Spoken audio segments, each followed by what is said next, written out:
আজকে সোনা মায়ের বার্থডেতে আসতে পেরে অত্যন্ত খুশি হয়েছি এবং দাদা যেদিন বলেছিল দাদাকে কথা দিয়েছিলাম হ্যাঁ যাবোই আশীর্বাদ করতে।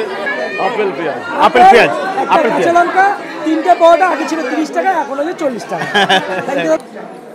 এই সেই বিখ্যাত রাজুদা, যাকে নিয়ে এখন সারা মানে সোশ্যাল মিডিয়াতে পুরো ঝড় বয়ে যাচ্ছে। তবে রাজুদার একটা সমস্যা, যেটা কাজের মধ্যে তোমাকে এখন আগের মতো কি এখনও ডিস্টার্ব করে যাচ্ছে ব্লগাররা, না একটু কমেছে?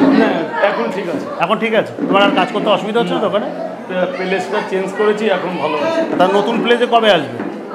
নতুন প্লেসে যেহেতু প্রচণ্ড ভিড়টা না কমলে হচ্ছে না।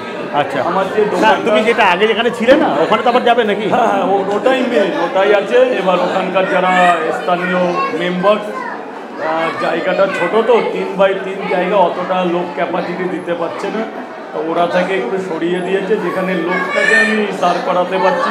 যেহেতু তো আমার তো ফুটের ব্যবসা, রাস্তার পরে কিন্তু লম্বা লাইন করলে প্রশাসনিক চাপ চলে আসছে। সেই সূত্রে এই লোক চাপটা কমলে হয়তো জানুয়ারি কিংবা ফেব্রুয়ারির মধ্যে আবার আচ্ছা, যেটা 14 বছর ধরে করে আসছি ওখানে চলে।